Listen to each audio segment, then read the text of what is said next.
Bridges on Air. Tulay sa himpapawid. Panagsanib na puwersa ng PBS Radyo Pilipinas World Service at Commission on Filipinos Overseas. Magsisilbing tulay sa himpapawid para sa Filipino diaspora. Dala ay balita, impormasyon at serbisyo publiko na mag-uugnay sa pamahalaan at OFWs sa iba't ibang panig ng mundo. Bridges on Air. Tulay sa himpapawid. Tampok din ang mga Pilipino na nagbibigay inspirasyon, kampyon ng kultura, tradisyon at katatagan ng Pilipino sa kapwa Pinoy saan man sa mundo. Bridges on Air. Tulay sa himpapawid. Dito sa Radyo Pilipinas World Service.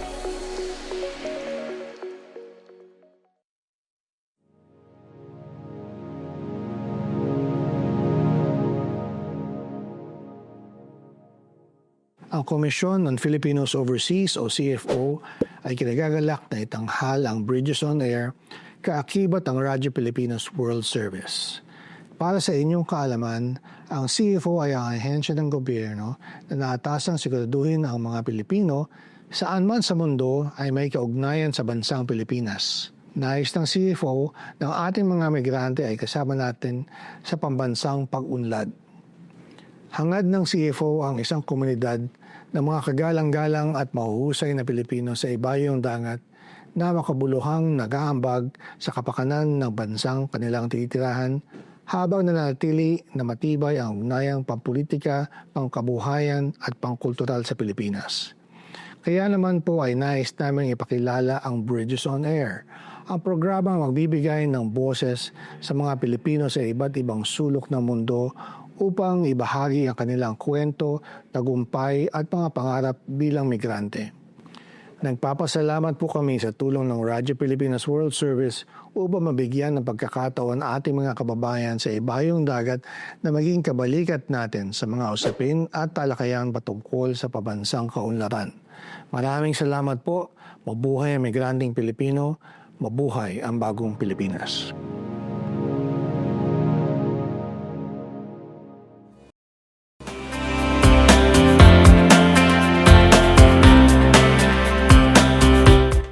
Isang mapagpalang pagbati po. Ito naman po ang isa pang edisyon ng programang Bridges on Air. Hatid po sa inyo ng inyong himpilang Radyo Pilipinas World Service in collaboration of course with the Commission on Filipinos Overseas. Ako po yung lingkod, Ray Sampang. At ako naman po si Ares Gutierrez ng Commission on Filipinos Overseas. And syempre, kasama pa rin po namin naglilingkod sa inyo ang ating mga katuwang sa ating Master Control, sina Mr. Milo Jonela, sa Wirecast, si Justin, and of course, kasama pa rin natin si Miss Stephanie Vicente. At syempre sa unang bahagi ng ating programa, Ares, tatampok natin ang isa nating CFO community correspondent. Active na active ito sa CFO. And I'll give you the honor and the pleasure to introduce kung sino ito makakasama natin from CFO mismo. Ito pong makakasama natin sa CFO ay batang-bata at napakatalino, isang dating scholar ng bayan. Siya po ay kasama sa mga young officers ng CFO na nakikihalubilo sa mga second generation overseas Filipinos o yung mga anak ng mga naunang nag-migrate sa ibang bansa. Siya po ay welcome po natin sa ating programa, si Alvin Antonio. Hello po, magandang umaga po. Magandang umaga, Alvin Antonio. Ayan. Oo. Okay. Meron pong programa, Kuya Ray, ang CFO, yung tinatawag naming ULEAD.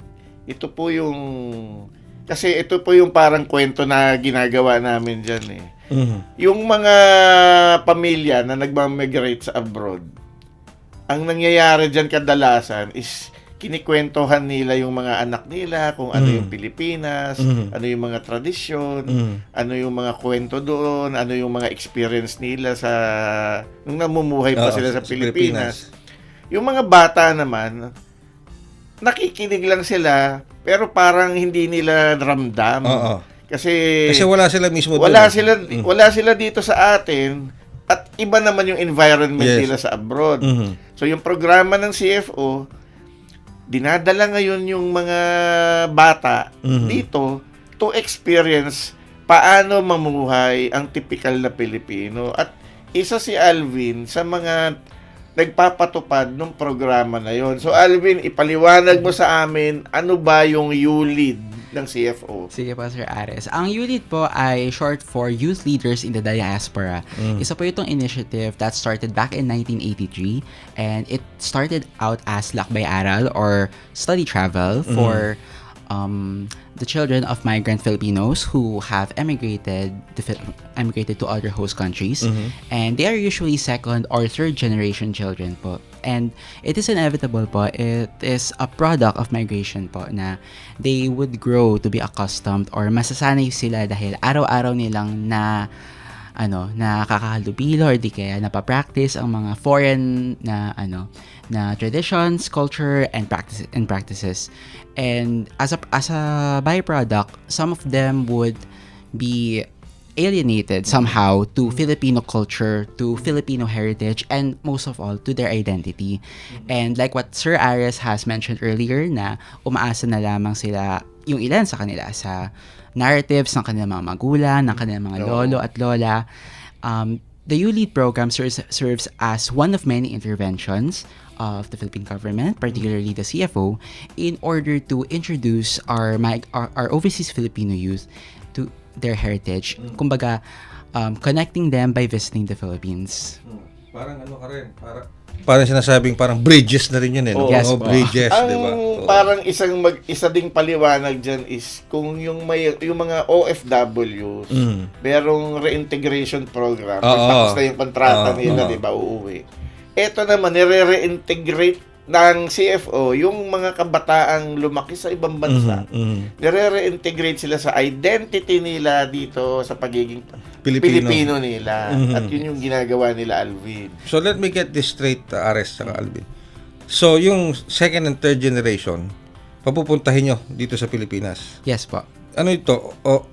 All paid for by CFO o paano? Oh no, it is funded by the participants themselves. Okay. So this is there is no fixed fee in implementing a ULEAD implementation, because while there are already ready-made modules for the ULEAD program, such as the Paraluman and Changemakers, which have their own specific specialties, or what do you call that? Focus, rather. Participants are free to customize their experience here in the Philippines. Let's say, for example, they want to visit a local community, or they want to be immersed in some indigenous community in some regions in the Philippines. And that would depend din po kung ilang araw po nila gusto manatili sa Pilipinas to immerse themselves. Yeah. Kaya recently, kakatapos lang actually ng isang program ng ULEAD. Yes, 13 days. Wow. 13 days tumakbo yung isang ULEAD program namin. At yun nga, sila Alvin yung kasama siya dun sa team na sumama dun sa mga, there were 4 Australian Filipinos na Second generation na to. Second generation. So siguro, Alvin, ikaw ang magkwento. Ano yung, kasi ako, pictures lang nakita ko eh. Pero siya, nandun siya, kasama Actual. siya eh. Ano yung, saan kayo pumunta? Anong ginawa nyo? Ano yung reaction Activities nitong mga participants ng CFO ULEAD program? Sige po. I've been with the implementation for quite some time, but my partner Jairus has been with them for a much more significant amount of time. But from the reports po that we've received in the office, yung pinakauna nilang naging immersion is with Haribon Foundation. Pumunta sila ng Real Quezon. They've experienced how to plant rice, if I remember correctly. Okay. Nagtanim sila. Nagtanim, Yes, po. Magtanim ay DB. Yes po. Then, in some other days po, nakasama na rin po ako, we've had the opportunity to tour them sa National Museums of Anthropology and Natural History. And usually intramuros din po. So, familiarizing them, I'm not familiarizing, but rather imbuing nationalism by making them learn about Rizal and the history of Intramuros in general.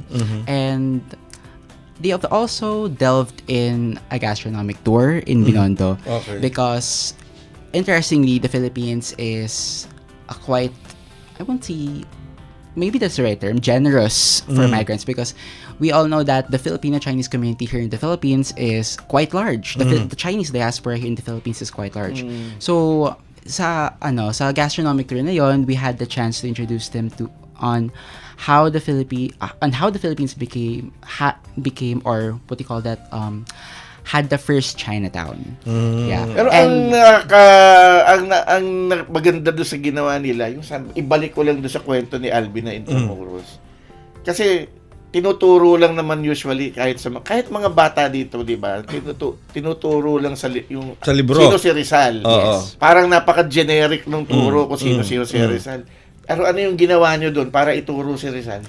yung approach na ginawa po noon nung pumunta kami ng Fort Santiago and Intramuros was introduce them to the sites where Rizal had the most significant. So parang pinaramdam nyo sa kanila kung dito dinala si Rizal. Yes po. Dito Tapos, kinulong. Meron doon yung na-retrace nila yung Steps. steps, Yes. yung bago siya dalhin from Fort Santiago to Bagong Bayan. Bagong Bayan Yes sa po. Luneta. Yes po. Anong pakiramdam nila nung ginagawa nila yun?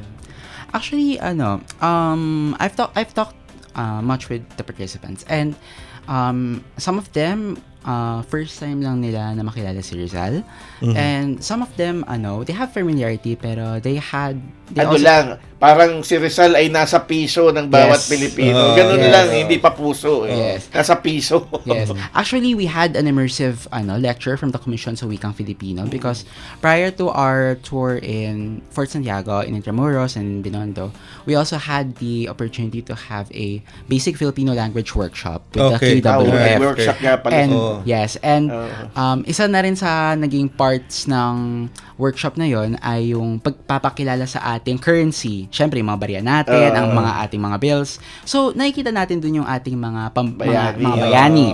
So, nakilala nila dun si Rizal, si Apolinario Mabini, si Andres Bonifacio. Yeah.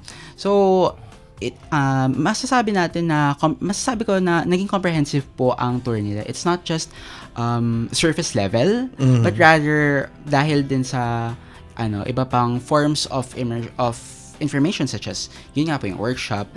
Pagdating po nila sa Intramuros, sa Fort Santiago, they already had some familiarity. So, yeah. Pero yung tawag namin yung lived experience. Eh. Yeah, immersion kasi. Di ba nagpunta yata kayo dun sa yung may bagong facility na pinatayo sila na sinuportahan ni First Lady doon, yung Casa del Turismo ba yun? Centro del Turismo. Centro del Turismo de Intramuros? Oo. I think that was not part of the itinerary, but Pero may pictures kayo na nandun yung iba naman doon. Participants. Yung Spanish, yung Hispanic Hispanic history naman. Hispanic history. Yes, pa. Na-immerse din ba sila doon? particularly with, I think what Sir Aris was pertaining to was in Las Casas po ata. Isa pa yan. Yes, po. Punta silang Bagak. Sa Yes. Las Casas, Sa Yakuza. Baga. Yes, Okay. they had the opportunity to appreciate tropical architecture because notably the Philippines has a notable tropical architecture system, or rather, I wouldn't say system, but rather a tradition.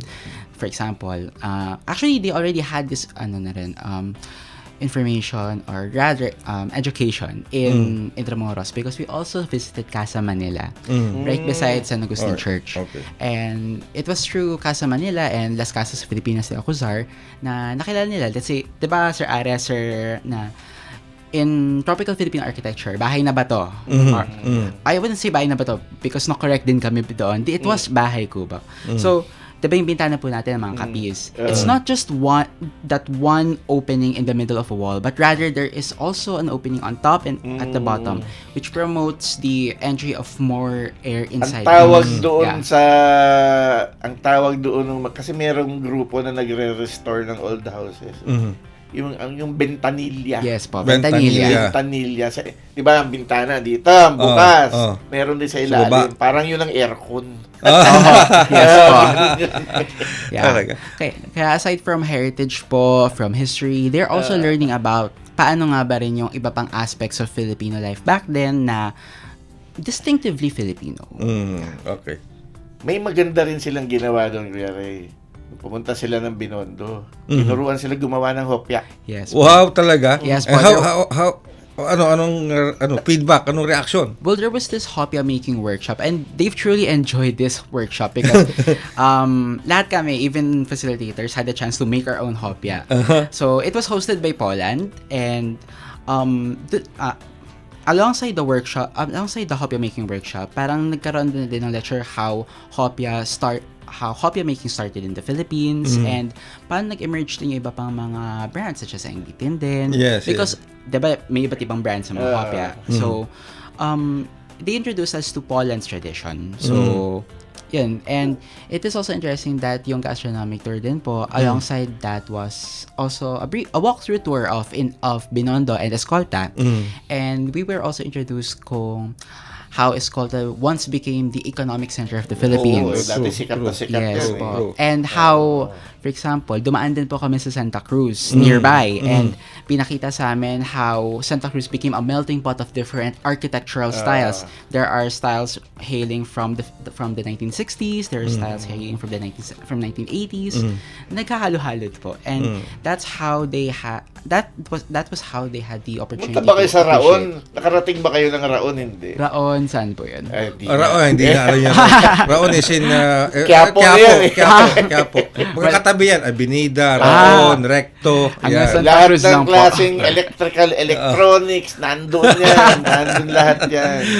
Gulat ka. Anyway, po. matanong ko lang, Ares, tsaka ano, doon sa immersion na ginawa ninyo, with this second or third generation Filipinos, na-immerse din ba sila doon sa intricacies ng behavior, character at personality ng isang Pilipino na nakikita nila? For example, sabi, madalas ko nakikita to lalo na sa mga comedy club, no, sa pag nanonood ako ng ano.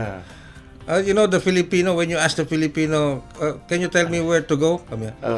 They don't point with their hands, they point with their mouth. With their mouth, like that. Yeah. So parang ganon, di ba? Okay, yun ang perception ng mga foreigners sa atin. Something like Yes, that. Yung mga intricacies, yung mga unique sa atin. Yes po. Where they immerse kung bakit meron tayong ganong traits and characters sa kanila. We were doing that on the sites. So, for example, may main tour po tayo. Then, on the sites po, in-educate din po namin sana, for example, how, ano pa yung magandang i-insert na cultural practice na tinuro namin? Siguro on pagtatawad. Let's say, for example, kasi they yung also had pagtawad. the Dinala sila sa palengke. Yes, So, Impako. tinuruan sila paano tumawad. Yes po. Ganun, really? Yes po. Pero yung iba nagparaya, yung iba hindi. Marami talaga silang nagawa doon. Kahit ako nagulat kasi pumunta sila sa Aita community. Yes po. That's good. Yes So, po. nakipamuhay sila sandali doon sa mga Aitas. That's good. Yes po. Pumunta sila sa isang shelter ng mga LGBT. Yes. So, nagkaroon din sila ng immersion ng ano yung mga vulnerable sectors at paano sila namumuhay dito. So, parang well-rounded yung Ganda. ginawa nila sa ULID program Yes. na yun. Actually, the immersion in Zambales was a comprehensive one, I would say. Because yung dalawang community of Aitas in Zambales na binisita namin, one was in El Caballo in Subic, and one is in San Felipe, Zambales. The one in El Caballo was the Tingtingin Aita community. And they briefly shared kung paano na pinapangalagaan yung kagubatan doon, and yung, if I remember correctly, that was El Caballo Falls or Boton River. Yes, we had the chance to, Sila yung mga forest rangers doon. Yes po. And our participants also had the opportunity na matutunan kung paano nila napapangalagaan yung kagubatan. And at the same time, nagkaroon din sila ng sariling reflections because every after day, interestingly, they would merong reflection time. Kung ano natutunan nila, what made them feel sa kung ano-anong mga activities na ginawa din po namin for the day. Hindi lang pamamasyal yung ginawa nila. Yes Yung po. talagang parang ni-reclaim nila yung nila, yung heritage Yes. nila. Yes Sa po. pamamagitan ng mga pagbisita sa mga lugar na yun. So yun po, Kuya Ray, yun yung isang proyekto isang programa ng CFO na hindi masyadong nabibigyan ng pansin dahil ang akala lang ng iba ay yung mga ministerial duties lang ng ahensya. Pero may mga ganyan po kaming mga initiatives at programs kasi ang layo naman talaga ng CFO is ilapit yung mga Pilipinong nasa ibang bansa, ilapit uli sila na mahalin yung bansa natin. Yes po. And that's one way of doing that. Yes po. And Hopefully, kung sana in the future, mabigyan ng malaking pondo lalo ang CFO, mapopondohan na ito at gagawin siyang regular. Kasi ngayon, yung sabi nga ni Alvin kanina, sila yung nagbayad ng pamasahe nila, Yes, And accommodation. then, pero pagdating dito, yung mga pinuntahan nila, priceless yun eh. Yes po. Cannot be, walang presyo yun. You cannot put a price tag Actually, on that. they've made lasting connections, especially with the Aita community sa Yang Ilden. Because right after our immersion, actually, because if I may Yes. insert, we also had the chance to dance with the Yang Il Aita community in San Felipe, Zambales.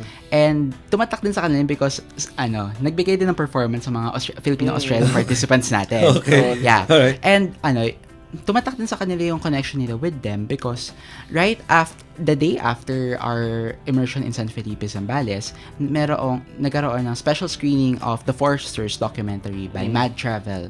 And surprisingly, I won't say surprisingly, rather, sorry, pardon me. Nandun din yung mga yung community Yung members. kausap nila, Yes, nandun exactly. din sa pelikula. Exactly. Oh. And yung documentary na yun, feature kung ano yung naging papel nila sa pangangalaga sa kagubatan, sa natural resources natin, at sa kung paano na-i-introduce ng mga ng Aita community at saka ng iba't ibang organizations ang sustainable development. So it is true that type of immersion po na napapatibay ang ating diaspora to development framework. Sa simple connections po ng participants natin with local communities and indigenous communities, it serves as one of many precursors for the diaspora, especially the youth, in contributing to national and local development. Alright. Medyo sinesenyasan na tayo ng ng ating nagtitimon. Pinandidilatan na tayo ng mata Nandidilatan na tayo, ni mga- Step. Parang hahambalusin na ako eh. Pero hindi, napakahalaga na pinag-uusapan natin. Gusto nga sana namin silang dalhin dito eh. Sana nga, sana dinala nyo. Baka baka mag-alat tayo ng special edition ng Bridges featuring yung ULID na yan at saka yung mga na yan. Yes po. All for one particular episode ng Bridges on Air. Yes po. Diba? Okay. Maganda yan. Maganda nga gawa ng documentary yan eh. Sa totoo lang. Actually, yun ang gagawin kong assignment nila Alvin yan yung documentation ng ginawa ng ULID. That's good. That's nice. Magandang malaman din ng tao yan. Kasi yan eh. Parang pero naisip ko nga connecting mo yung second, third generation to the roots of Philippines. Parang you're also, sabi nga ng title natin, you're also bridging. Yes. You're creating a bridge. Yes. Dun sa mga bagong henerasyon papunta dito, pabalik dito sa Pilipinas. So, Yes. thank you very much. Maraming salamat sa ating guest ngayon, Ares. Si Alvin. Yes. Alvin, at Antonio. keep it up at keep up the good work. At malay mo sa mga susunod na taon nasa foreign service ka na. Kita mo naman nagpariwara Diba? Diplomat ang dating. Parang nagpa-practice na ng gusto eh. Practice tayo. Wag na natin siyang bistuhin baka mamaya. Maraming salamat po, sir. Maraming salamat, Sir Ares. And of course, Ares, hindi pa tayo tapos sapagkat meron pa tayong segmentong Pinoy Ako at itatampok natin dito ang isa nating kababayan na nabigyan din ng tinatawag na mga napakaraming awards at napakalaki rin na naging contribution. Overachiever ito. Dito sa kanyang naging host country sa Australia. At nakapagtayo rin na napakaraming mga Filipino organizations and groups sa Australia. Sa pagbabalik po yan namin ni Ares para sa ating segmentong Pinoy Ako. Bridges on Air. Tulay sa himpapawid. Dito sa Radyo Pilipinas World Service. Love life online? Baka human trafficking yan. Makialam, itimbre mo. Tumawag sa 1343 para humingi ng tulong. Paalala mula sa Interagency Council Against Trafficking. Pinoy Ako. Tampok ang natatanging galing at dedikasyon ng Pinoy na nagbigay karangalan sa inang bayan at nagsilbing inspirasyon at modelo sa kapwa Pinoy saan man sa mundo.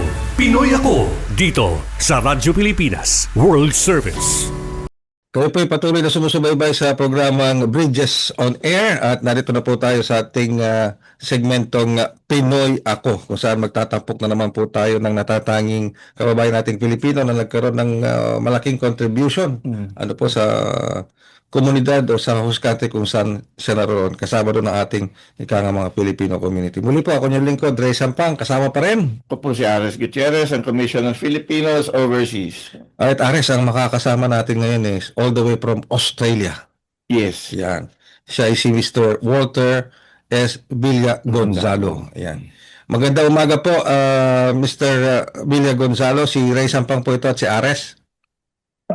Magandang umaga rin sa inyo, Ray at saka Aris. Mayroon din sir, taga Cebu yata kayo no? Oo, taga Cebu.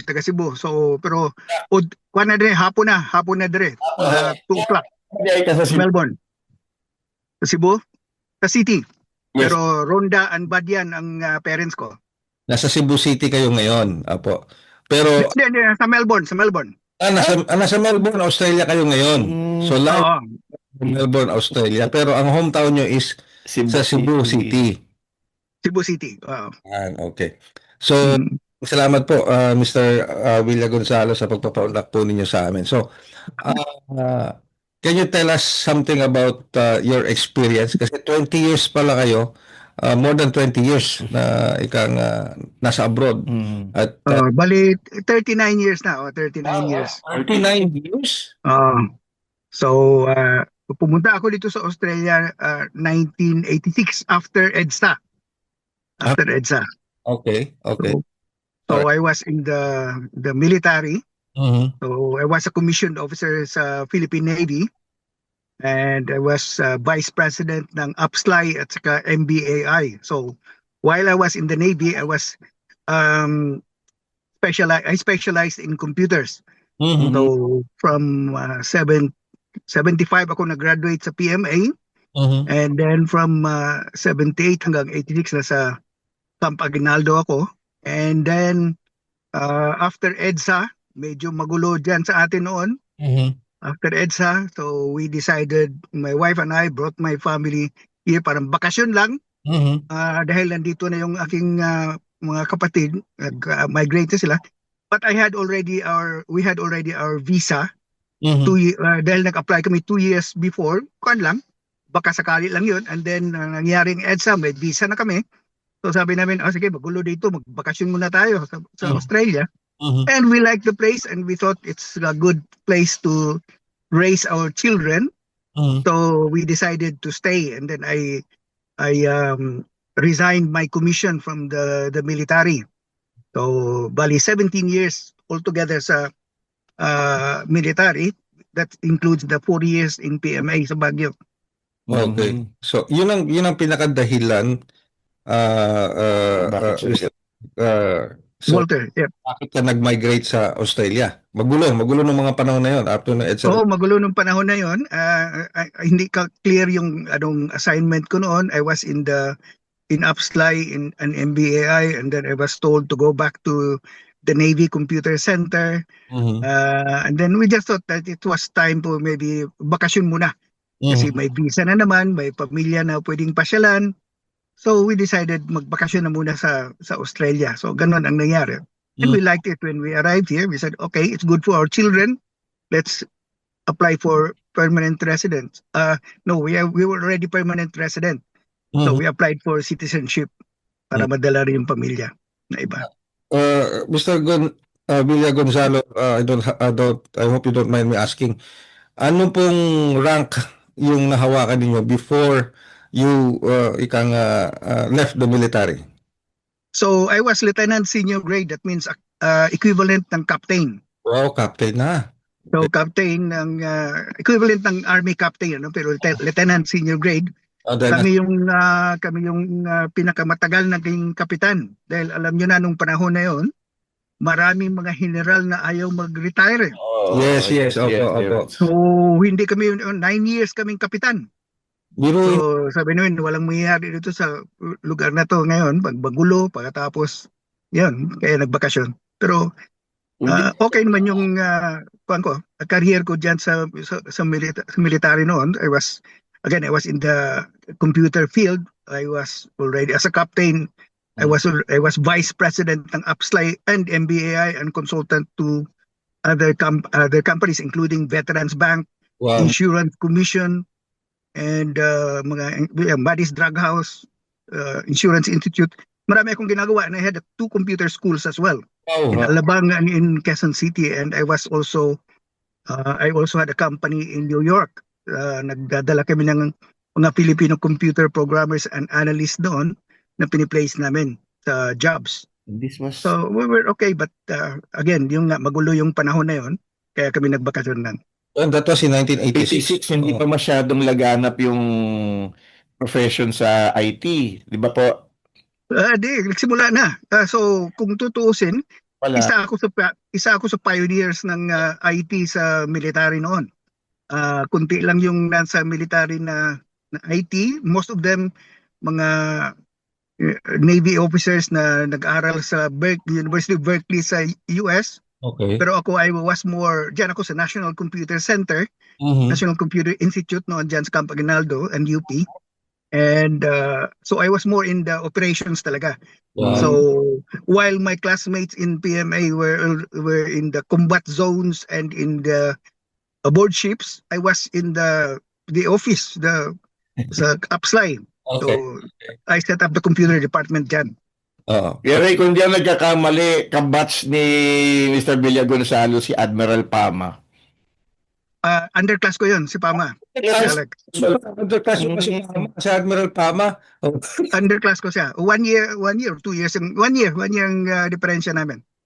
Oh. So nauna ako sa kanya. Alright. Bata ko yun, squad mate ko yun, bata ko yun si Pama. Okay.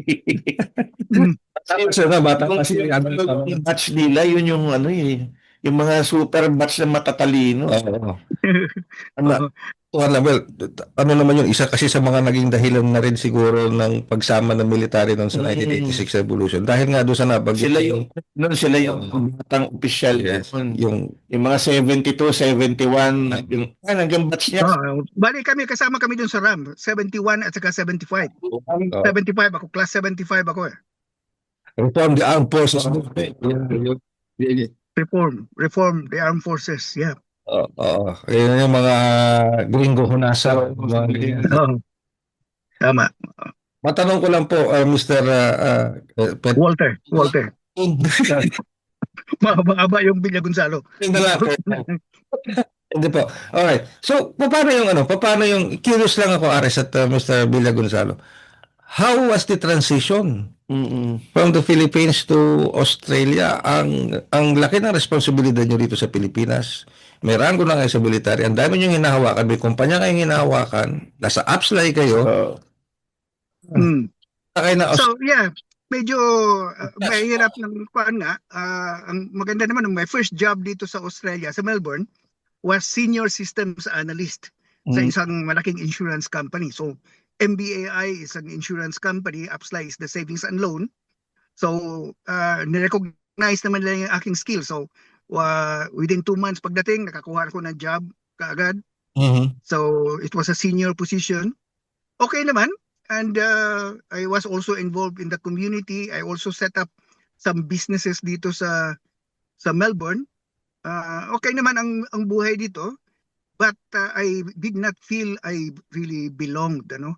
Okay. Kasi while I was also in Melbourne, I also had a company another company in the Philippines, agribusiness. So panahon nung Mount Pinatubo, we received a grant from the Office of the President to rehabilitate yung lahar covered areas. So we were doing that rehabilitation ng Basa Air Base. Nasa military kami, tapos we had a private company, Biodynamic Agribusiness Corporation. We were producing organic fertilizers and we were tasked to rehabilitate 600 hectares dyan sa loob ng Basa Air Base. So I was coming back and forth sa Philippines din. 2 months ako papuntang Pilipinas, 2 weeks balik dito sa Australia. And then I really felt like I belonged in the Philippines. Gusto ko bumalik na talaga. So after 12 years dito, after 12 years sa Australia, I decided to bring my family back to the Philippines. Mhm. So I said, this is where I belong. This is okay ako dun. I mean, I had classmates already who were ambassadors. No, they were colonels already and generals na. So I could have gone back to the military din kung ginusto ko or back to maybe government position. But I did not feel I did not feel I belonged in Australia. I felt more accomplished in the Philippines. So I brought my family back. We stayed there in Manila for 10 months. Okay. Then I told our family, I told my kids, we told our kids, we're not going back to Australia. We're staying in the Philippines for good. This is where I belong. Okay. Eh, umiyak yung mga bata eh. Mhm. Sabi ng mga bata but Dad, we are Australians. Okay, alright. Okay. Eh, ano magagawa mo doon? 12 years na sila dito eh. Mhm. 12 years na rito. So they felt they were Australians already. So for their sake, we had to come back to Melbourne and stayed. But again, ang problema natin doon ngayon, I had to face the same problem, not really feeling belonging. Mhm. Mhm. So before we came back to the Philippines, 1978 na yun, 1988. 1998. Mhm. 1998 na yun, I had to face the same problem of not really feeling belonging in Australia. But even before we left, I was already doing a lot of volunteer work. Mhm. So when I came back, I did volunteer work full time. So practically 25 years or more na full time, meaning more than 30 hours a week. So I was involved in more than 50 organizations. Makakita ko ng any dyan na nangangailangan ng volunteers, I volunteer. But I was in the Ministerial Council for Volunteers ng state government. I was in the Victorian Electoral Commission. Mhm. Lahat na lang, kung makikita ko, Pinapa- apply ako. Nasalihan And niyo. the more I volunteered, the more I felt accomplished and recognized. Mhm. So yun, mabuti na lang, ang wife ko was very supportive. She was also in computers. Mhm. She was the one, earning siyang main earner ng family. Ako, meron ako mga part-time jobs. I drove a truck, I did age and disability care. Lahat na lang na pwedeng gawin. Pero ang main income earner was my wife. So, Mhm. and I was practically full-time as a volunteer. Alright. So, okay naman yung buhay na yun. Pero sa experience niyo sa Australia, sa sa pagbo-volunteer niyo in different organizations. Pero nag-ano kayo ang founder at president ng tinatawag na Migrant Hub Incorporated. Can you tell us about this Migrant Hub Incorporated? So, ang kung kasi nakikita ko, kagaya sa akin na isang migrant din, nakikita ko nga na ang mga migrants, we have the same issues. How can we feel feel parang part of the community and be able to contribute back to the community. Maraming mga skilled migrants na hindi na recognize yung kanilang skills. So you have engineers and lawyers and doctors who are doing labor jobs, they like the life in Australia, but they cannot get the job that they're wanting, no? Ako, nakuha ko yun, nasa computers ako eh. Pero I've seen a lot of Filipinos also na mga doktor na bumalik na lang sa Pilipinas dahil they were working as tram drivers, for example, ganyan, or factory workers. So, bumalik sila. So, kaya nga nakikita ko yung issue na yun. So, I set up the Migrant Hub. So, we are a social enterprise. Kasi isa rin yung problema ng mga migrant organizations, community organizations dito, siguradong ganun rin sa Pilipinas, paano magiging financially sustainable ang organization. We're always short of funds in order to operate. Okay. So I set up the social enterprise together with other migrants from other community, yung ethnic groups, Red Malaysians, Tongans, Okay. Hindi lang iba-iba. Pilipino. So nag-set up kami ng community cafe. Mhm. So the Mm. community cafe was able to earn enough income. So we did not, we were able to pay the rent, we were able to pay all our overheads, and then it became a melting meeting place, you know. So a place to eat, a place to meet, and a place to build community. So we were in the local papers, what, 20 times Yeah, talaga. in 12 months. So we were recognized. So I was the president. And then I also set up another organization or another uh, project doon, which was yung business incubator, yung support para sa mga asylum seekers. At that time, there were a lot of asylum seekers dito sa Australia. Nanggagaling sa Middle East, sa mga areas na mayroong mga conflict, dumadaan sila sa Indonesia, punta sila sa Christmas Island, and they were being brought into the community. So kailangan nila ng short-term accommodation. So yun ang sinat up namin. So we had 25 houses. We rented the houses, we furnished them, and then we had a contract with Red Cross. So we provided them the con. So the social enterprise is a community organization, usually a not-for-profit organization, but we're generating income in order to become financially sustainable.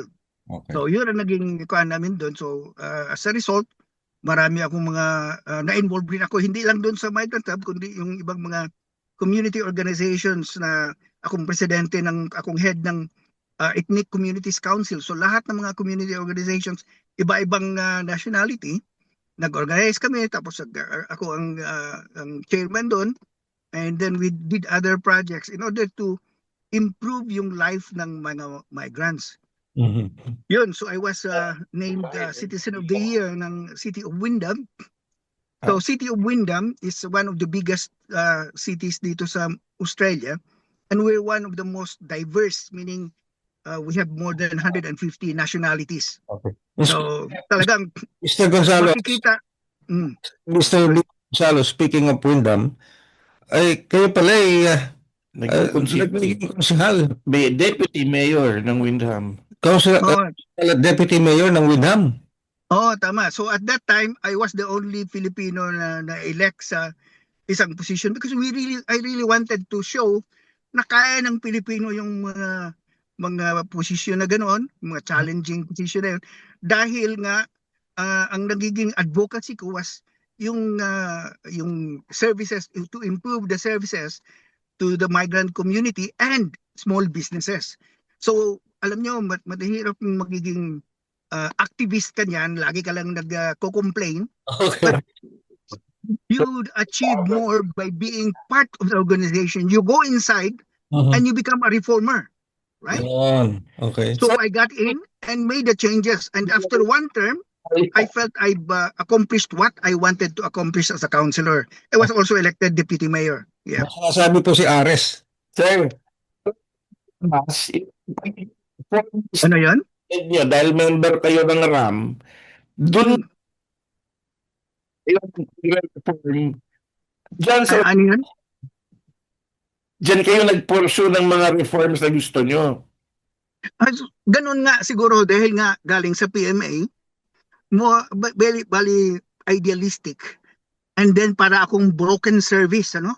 Well, I was serving in the government and then community. I was in Rotary Club. I was in Gideon's. I was doing other things in the Philippines. I was also in the Information and Referral Service ng Philippines. Pagdating dito sa Australia, hinahanap ko yung ganong klaseng involvement. So, parang yun nga, broken service. Ano bang pwede ko magawa dito para makatulong? So, I just did what needs to be done para sa community. Ang dami nyo palang hinawakan, Mr. Bill Gonzalo. Filipino community Iba kasi tulad niya throughout the years pala ito si Mr. Villa Gonzalo naging presidente rin ng Canopy Accelerator Co-op sa Windham.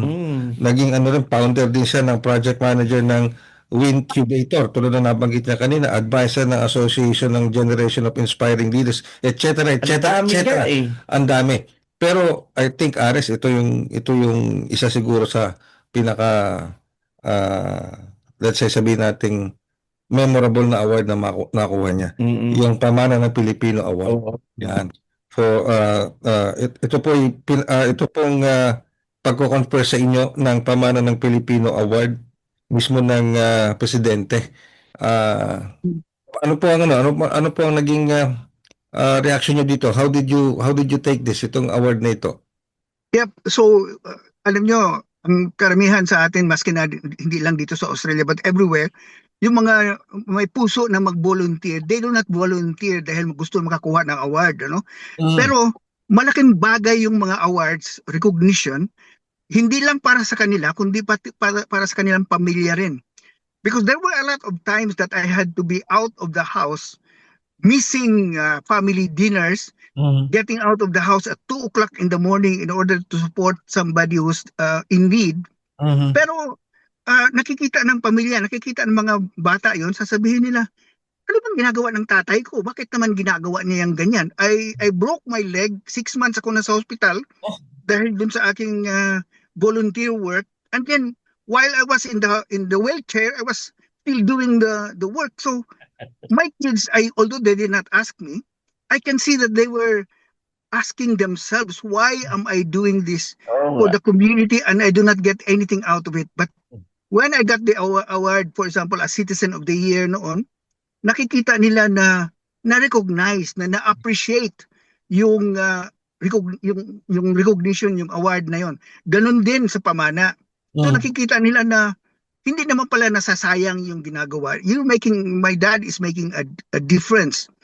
So malaking bagay yung ganon, malaking bagay yung na-recognize natin yung mga achievements ng mga Filipinos overseas. At hindi lang dapat sa overseas, pati dyan sa Pilipinas, dapat ma-recognize, hindi lang para sa kanila, kundi pati sa kanilang pamilya. Dahil importanteng makita ng pamilya na their parents or their father, their mother are doing, making a difference in the lives of other people. Yun. So, last September nga, I also received the Order of Australia medal. So, Order of Australia is one of the highest recognition dito sa Australia for Australians, no? And ang mga karamihan mga nakakatanggap diyan, yung mga scientists, yung mga well-known athletes, people who are really big. Sa akin is more on community service at saka yung aking social enterprise work. So again, that's another recognition that makes my family proud of and happy for what I've done for the community, and that is very important. So I encourage everybody nga na if we're able to recognize achievements of people and we can show them that they're appreciated, their work has been not wasted, but yeah, they've made a difference in the lives of other people. That is very important. Yung ginagawa ni Sir is very inspiring.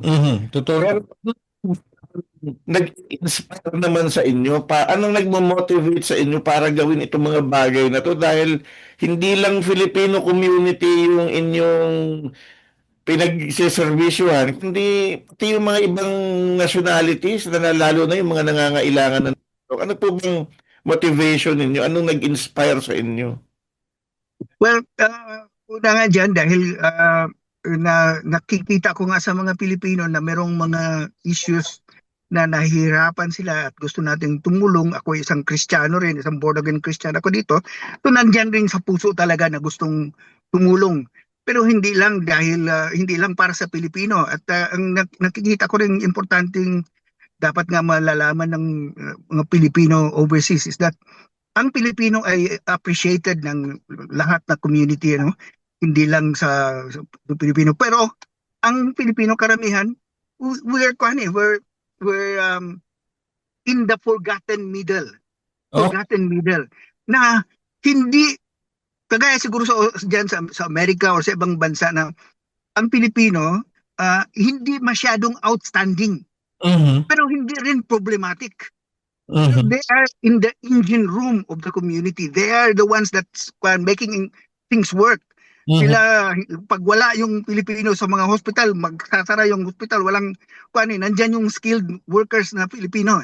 Ang Pilipino, ang galing makisama.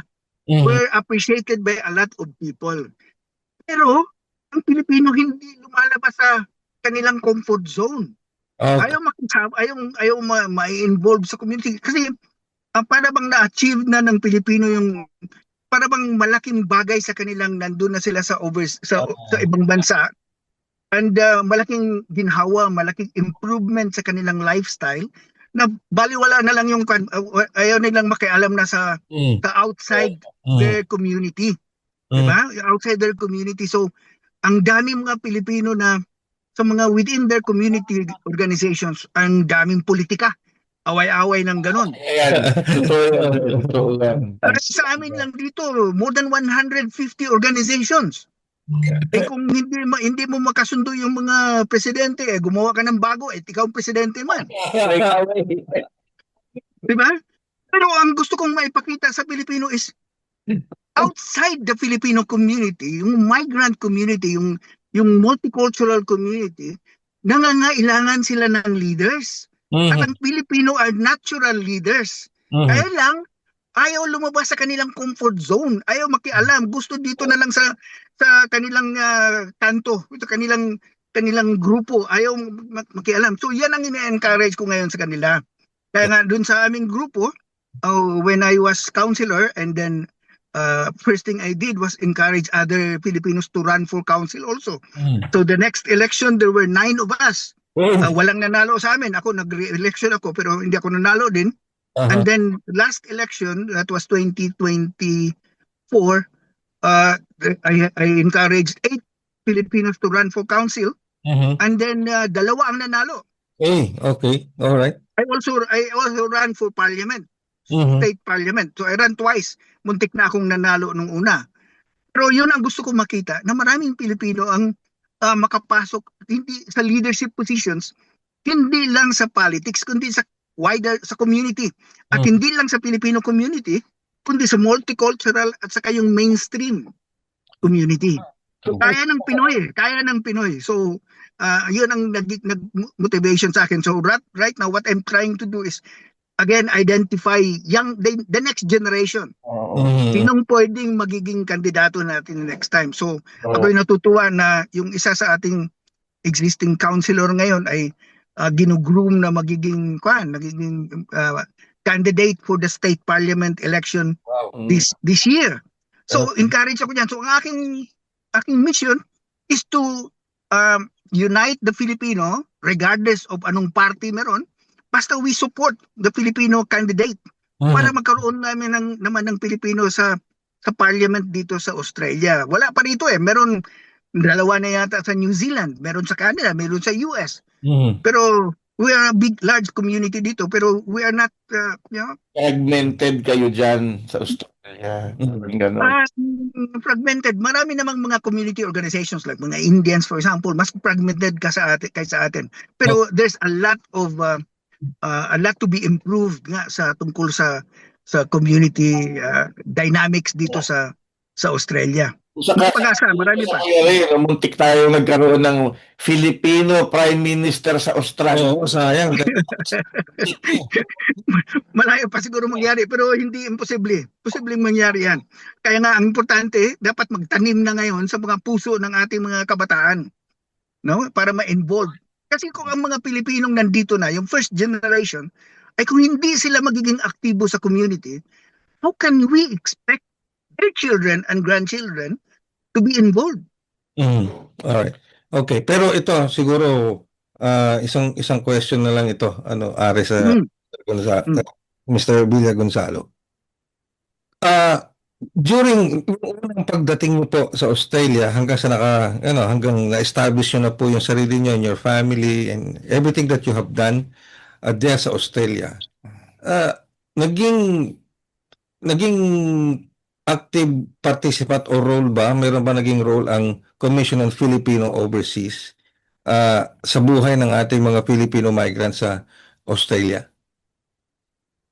Well, isa yung tungkol sa mga recognition ng mga positions, dito naman, ang aktibo dito is yung ating mga consulate. Yun ang gumagalaw dito at mayroong magandang leadership na pinapakita ng ating mga ng Consul General last term at saka ngayon.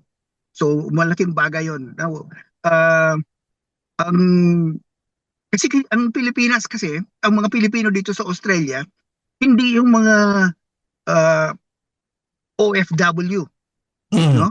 Mhm. I would expect na sa Middle East, for example, talagang migrant workers sila. Ah, ah. Dito, mga Pilipino dito ay permanent resident or citizens, Oo. karamihan. Mhm. No, marami mga estudyante, kailangan dyan dahil mga Pilipino citizen talaga sila. So, Mhm. kailangan ng support talaga ng government. Pero yun ang laking diferensya siguro sa mga Pilipinos in Australia, New Zealand, Canada, US, Mhm. dahil hindi kami mga migrant workers, kundi mga Yes, ah, Mhm. migrants. Mhm. Migrants na nandito na magiging citizen of Mhm. the country. So importante sa kanila is paano maipakita ang galing ng Pilipino, paano magiging ah, mas united ang Filipino community. At yun nga, para ipakita natin nga na the Philippines can be proud of the Filipino community.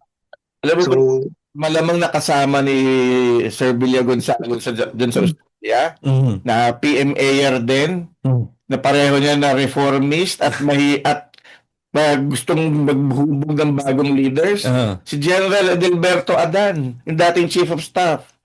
dito ba si Ed? Yan rin. Kuhan ko yun. Magkasama kami dyan magkasama kami sa MBAI at saka Upslike. Ah. And he was also in my when I was a cadet, Mhm. silang graduating class kasi class 72 siya, Mhm. 75 ako. Magkasama kami. So, Alam siya, sir, di ba? wala siya dito. Kaya. Bakit? Andito ba siya sa Australia? Alam ko. Yes, sir, matagal na po. Ha? Matagal na po siya sa Australia. Matagal na siya sa Australia? Yes po. Hindi si Adan, baka si De Leon. Hindi po, si General Adan po. Kasi kaklase ko yung kapatid niya eh. Ah. Kaya alam ko po na nandun siya. Hindi ko nabalitaan yun dahil kasama ako dito, meron kaming I will chat group. sir. Ililink up daw po kayo ililink up daw po ni Ares yung communication between you and Adan. Okay. Sige po. So definitely wala sa Melbourne, kung nasa Sydney or Canberra, pero wala akong narinig na nandito si Sir Ed. Okay, sige po. Anyway, so But that's good news kung totoo. okay. Well, gusto ko man pahabain to, Ares. Kaya lang, running out of material time. Marami tayong natututunan na pupulot. Especially for the young generation, yung mga susunod na generation. Yun ang gusto ko sa mga plano niya. Yung grooming ng bagong generation ng mga Pilipino. Yun na yung direction niya. So, siguro po, Mr. Abilia Gonzalo, ano po bang maaari yung maging mensahe sa mga Filipino diaspora na nakikinig sa atin ngayon, maging yung mga nakikinig at nanonood dito sa Pilipinas nitong aming panayam po sa inyo. Go ahead po, Mr. Villa Gonzalo. Ang masasabi ko po sa ating sa Filipino diaspora, no, sa lahat sa ibang bansa, hindi lang dito sa Australia, is that ang Pilipino ay magaling. Kaya ng Pinoy kung anong gustong gawin. Nakikita sa kanilang performance, kanilang achievements sa trabaho at sa community. Yun lang, ang kulang lang sa Pilipino talaga. At least dito sa amin sa Australia is yun lang magiging ma-involve sa wider community. Sa multicultural community or sa mainstream community. At kung sila ipapasok, sigurado ako na lalabas yung galing ng Pilipino. Dapat lang lumabas tayo sa ating sa ating comfort zone at makikihalo ng ganyan at maipakita natin yung galing ng Pilipino. So maraming mga Pilipino dito na they are deserving also of the Pamana Award or yung ating binibigay ng CFO. Maraming mga Pilipino na deserving din sa Order of Australia medal dito. Alam mo, ang kulang lang sa Pilipino dito at sa ibang bansa is mag-nominate. Mag-nominate ng kapwa Pilipino sa award. Now, hindi natin masyadong maintindihan kung bakit hindi tayo mahilig mag-promote ng ibang Pilipino. Na marami namang deserving. Makikita mo dyan yung mga nakakatanggap ng awards. Marami akong nakatanggap na awards dito. Pero may mga nag-nominate, hindi lang mga Pilipino. Pero ang Pilipino, bihira, hindi masyadong mahilig mag-nominate o mag-recommend ng kapwa Pilipino. Hindi naman ibig sabihin na mas magaling ako dyan, bakit ko i-nominate yan? Oo, Hindi naman ganyan. Parang Alam naman nila na achievers yung mga Pilipino, maraming achievers. I-nominate natin. Yung mga ibang mga deserving Pilipino, i-nominate natin sa pamana o sa anong mga awards na pwede nating may-nominate sila. Kasi parang importante yung itulak natin pataas ang kapwa Pinoy. Tama yan. Itulak pataas, huwag hilahin pababa. Ano pa? Yun, importante. Huwag maging kangaroo. Talon lapat pataas, hindi talon pababa. Di ba? Okay. Well, Yung crab mentality. opo. Well, Mr. Walter S. Villa Gonzalo, maraming salamat po sa oras sa pinagkaloob. We are very, very privileged and honored to have you in our program dito sa Bridges on Air. Maraming salamat po. Maraming salamat din, Ray at saka Aris. Magandang hapon po sa ating mga tagapakinig. Thank you very much po. Salamat po. Maraming salamat. Wow, napakaraming ha. Ang dami niyang kwento na, ang dami niyang gustong ilabas na Yes, kwento. kulang yung isang oras kaya Kulang eh. Kailangan siguro mag-dedicate tayo ng isang oras. Anyway, pero biruin nyo from being a military officer, lieutenant senior grade, sabi nga parang captain na yun, involved sa IT. Siya yung isa sa mga pioneer ng IT sa AFP, tapos may school pa siyang hinahawakan, may business, after na 1986, nag-migrate sa Australia. And there, nag-found pa siya ng maraming mga negosyo, business at saka mga organization. Pero ang nakita ko sa kanya, Kuya Ray, yung reformist mindset niya. So, ganun yung gusto nilang gawin nung sila yung mga young officers na nandito at yun nga, Reform the Armed Forces Movement, nasama sa EDSA Revolution. Dinala niya yung mindset na yun sa ibang bansa at naghuhubog siya ngayon ng mga bagong leaders at nagpoporso siya ng mga reforma sa kung saan-saang bagay. Yung hindi niya naisa katuparan ng buo dito sa Pilipinas, dinala niya sa Australia. Dinala niya doon. Kaya watch out, yung sabi nga niya, 'di ba, yung i-nominate natin. We go out of our comfort zone. Totoo naman yun. We go out of our comfort zone. Yung kasi daw ang problema ng mga Pilipino doon sa Australia. Once na nakarating na, nakatungtong na, ayaw na. At, tapos yun nga, minsan, nagagamit pa rin yung crab mentality. Na imbes na iangat mo yung kapwa mo Pilipino, hihilahin mo pa baba. Wala sa atin. Yun, mga dapat bagay. So, malay mo, a year or two from now, may Prime Minister na tayo sa Australia. Oh. Wow, pwede na siguro tayo, mas madali na siguro mag-migrate nun. Alright, at wala na tayong oras at sayang, maganda yung ating usapan with Mr. Walter S. Villa Gonzalo. Ano po siya? Sa dami ng mga awards na natanggap niya, isa po sa mga, sabihin na natin, noteworthy na award na natanggap na pagkilala ay itong Pamana ng Pilipino Award. Okay. So maraming salamat po sa kanya. And of course, thank you very much, Ares, again for another very fruitful and informative Maraming salamat din episode po sa Radyo Pilipinas World Service. And of course, salamat din sa Commission on Filipino Overseas because this is ang Bridges on Air po is a collaborative effort between the Commission on Filipinos Overseas at ng Presidential Broadcast Service. At kami po yung mga lingkod. Ako po, Ray Sampang. Ares Gutierrez po. At maraming salamat para sa isa na namang edisyon ng Bridges on Air. Bridges on Air. Tulay sa himpapawid. Panagsanib na puwersa ng PBS Radyo Pilipinas World Service at Commission on Filipinos Overseas. Magsisilbing tulay sa himpapawid para sa Filipino diaspora. Dala ay balita, impormasyon at serbisyo publiko na mag-uugnay sa pamahalaan at OFWs sa iba't ibang panig ng mundo. Bridges on Air. Tulay sa himpapawid. Tampok din ang mga Pilipino na nagbibigay inspirasyon, kampyon ng kultura, tradisyon at katatagan ng Pilipino sa kapwa Pinoy saan man sa mundo. Bridges on Air. Tulay sa himpapawid. Dito sa Radyo Pilipinas World Service.